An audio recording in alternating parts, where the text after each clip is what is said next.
At ito, nabaklas na mga kasama yung trapal na to. Ito, complete. Ayan. Kasi kung mapapansin mo, itong sidewalk nila, Opo. at saka yung pinakakalsada nila, halos hindi na madaanan. Kasi Opo. bagong gawa yung kalsada, ang kino-complain dito, pinagawa ng gobyerno yung kalsada, pero hindi naman nagagamit ng taong bayan.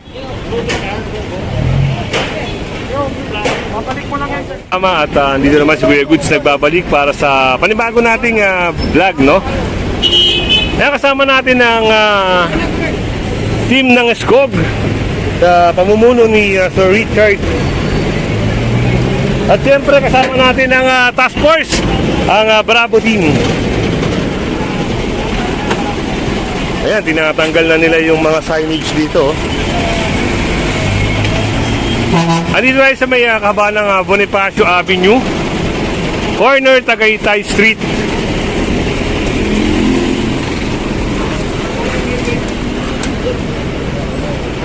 Ito ay complaint area, no? Kaya i-operate ngayon.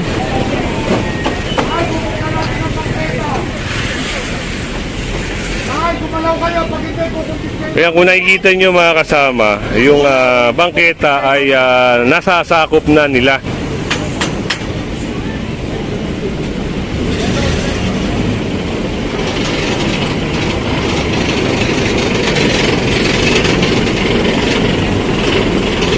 Isa na tayo dito, Tagaytay.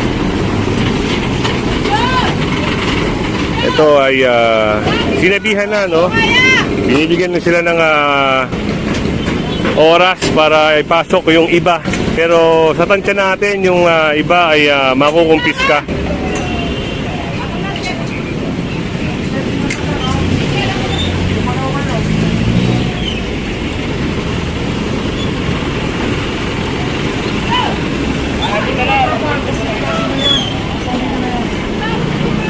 Good morning, Sir Richard, no? Ngayong araw, sir, ano yung presyo natin? This is based on mga complaints, ano? Ngayon, nakikita nyo naman, sinakop na nila pati karsada. Puro extension na po lahat yan. So, conduct tayo ng clearing dito para maging passable itong daan na to. Ayan, salamat, sir, no? At ayun, narinig niyo yung pahayag ni Sir Richard, no? Yung trapal, kukumpiskahin ko, ha? Itong area nito ay complain at ito ay tinawag sa Orense o in-email. Ngayon, sabi ko nga kanina, yun, nasasakupan nila yung ibang bangketa. At itong mga trapal ay kukumpiskahin.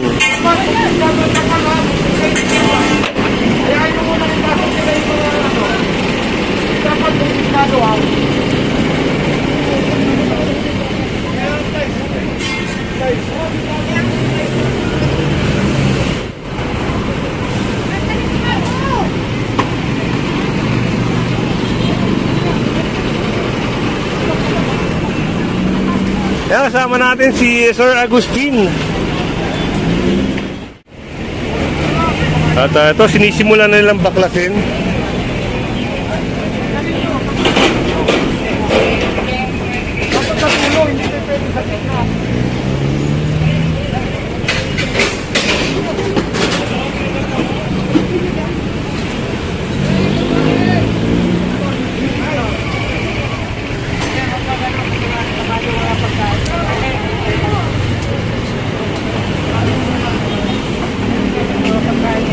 Cutter natin. May cutter ka ba?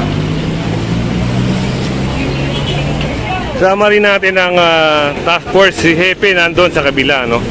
Sila naman yung magtitiket dito sa mga naka-illegal parking. Patinahin nyo na nga lang, irahin ko muna. Irahin ko muna. Irahin lang natin doon. Susi daw! Nandun yung susi. Wala ba doon? Wala eh.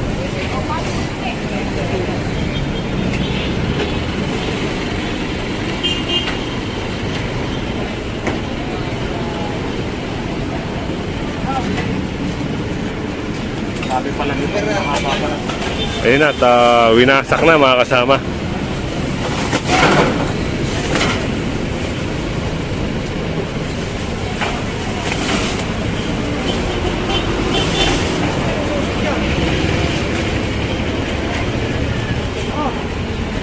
Mapak yung mga halaman.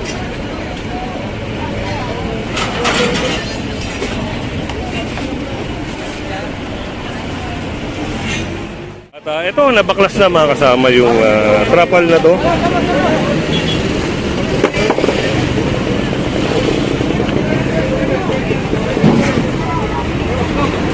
Ate, may papasok niyo ba?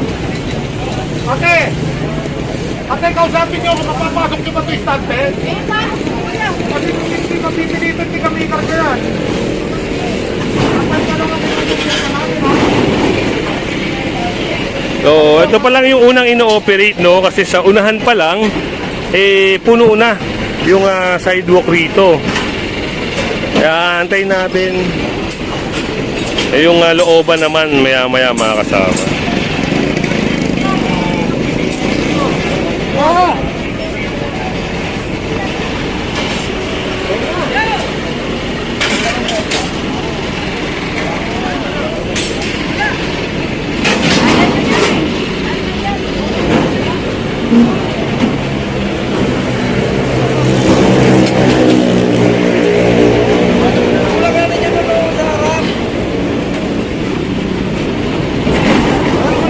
At ito, yung area na to na-picture na rin, no? Yan. Hindi lang natin alam kung babaklasin din o kukumpiskahin din yung trapal na yan. Ayun, at nakita nyo, ito na yung hagdanan. For sure yan mga kasama, kukumpiskahin yan.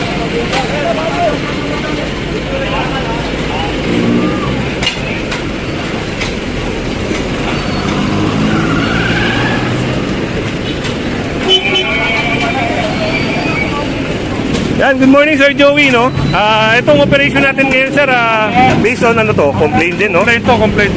Ayan. Kasi kung mapapansin mo, itong sidewalk nila, Opo. at saka yung pinakakalsada nila, halos hindi na madaanan. Kasi Opo. bagong gawa yung kalsada, ang kino-complain dito, pinagawa ng gobyerno yung kalsada, pero hindi naman nagagamit ang taong bayan. Opo. Nagagamit ang pang-personal, yung mga nakatira dito. Kaya kung mapapansin mo, ayan, mga nandyan yung mga nahihirap. Ito, kagaya nito. Opo. Pag pumunta ka nyo sa dulo kanina, na-operate na natin yan, punong-puno ng tricycle, sasakyan, motorsiklo. So yun ang kinocomplain ng complaint, kaya tayo nag-comply. Alright. Yan mga kasama, narinig yung pahayag ni Sir Joey, no? Ito ay complaint, gawa ng yung, ito ay pinagawa ng gobyerno, pero yung mga sidewalk ay inakupa ng mga mamayan dito, mga residente dito, para sa pansariling interes. Yun, ino-operate po ngayong araw.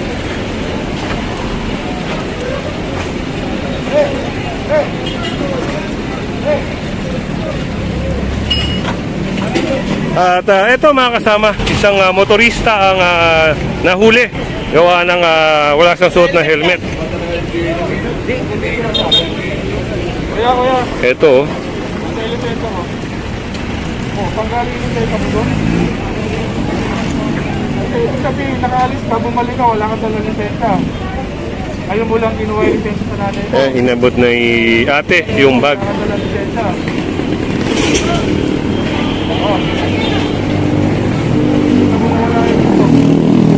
At yun, titikitan siya ng no crash helmet violation mga kasama.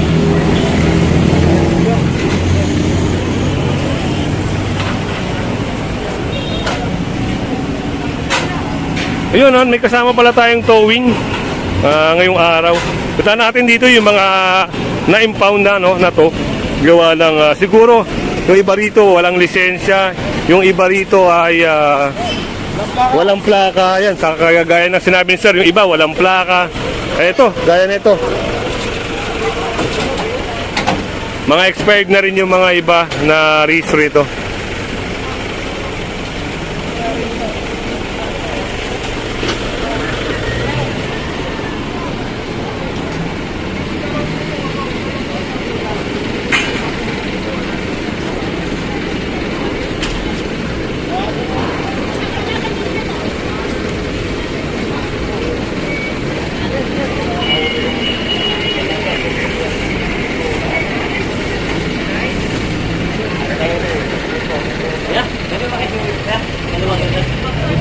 At kita nyo naman, no, kinakater na yung ano, yung trapal dito, yung lona.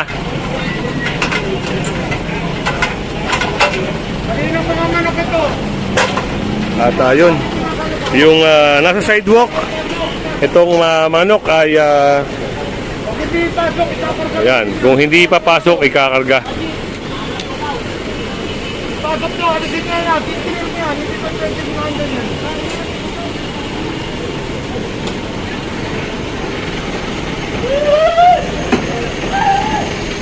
Ito, tignan natin, oh. Medyo lumuwag yung area na ito gawa ng tinanggal na yung trapal at yung mga nasa kalsada na sumobra na rin. Especially yung sa sidewalk, ang kailangan ma-clear, no? Ayan, minaso na ni Kuya, ni Sir. At ito na yung trapal na nakuha dito. Ayun,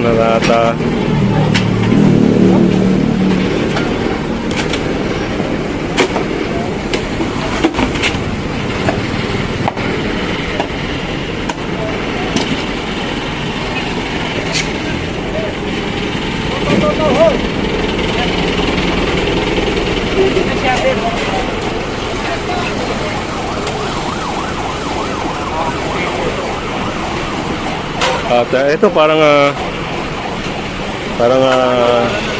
tatanggalin din ata, ano? Muna to, tapakan tayo.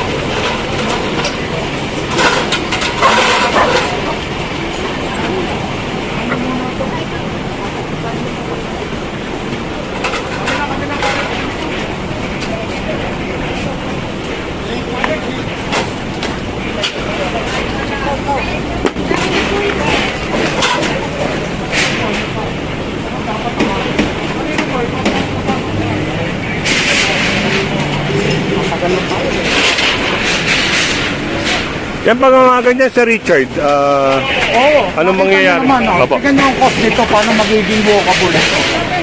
Sino maglalakad dito? Halos Bata ng ulo na maglalakad lang dyan. mauuntog na yung ulo ng tao. Let's face it na yun eh. Hanggang lang naman sila talaga dati. Opo. Ayun, nasa taas na si Kuya mga kasama at tatanggalin na yung signage na yan.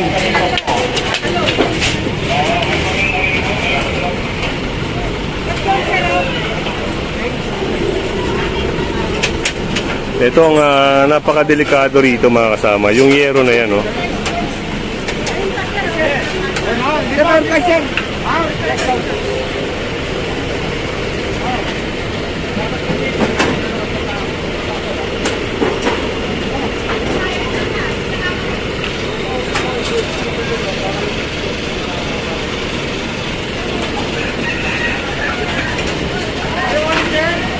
At ito, yung kulungan ng manok, no?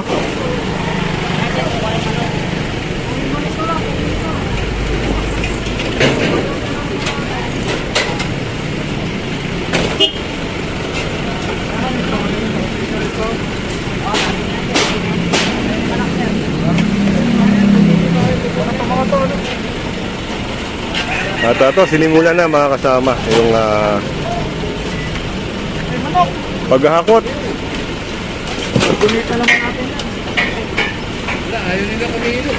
Kanina pa kasi ito sinabihan mga kasama. Yun. Binigyan na sila ng oras para kunin yung mga alaga nila.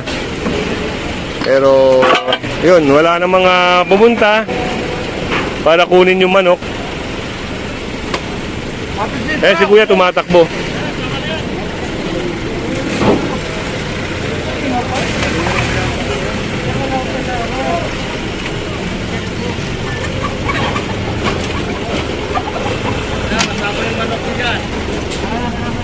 Pag dinodonate yung manok sa wildlife, pinakakain lang sa sawayan.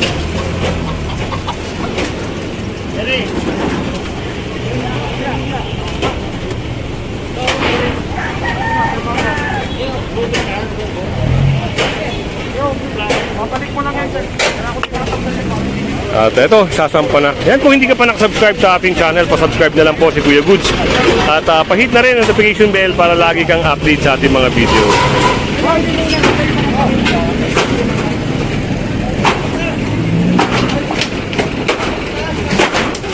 So, tuluyang winasak na yung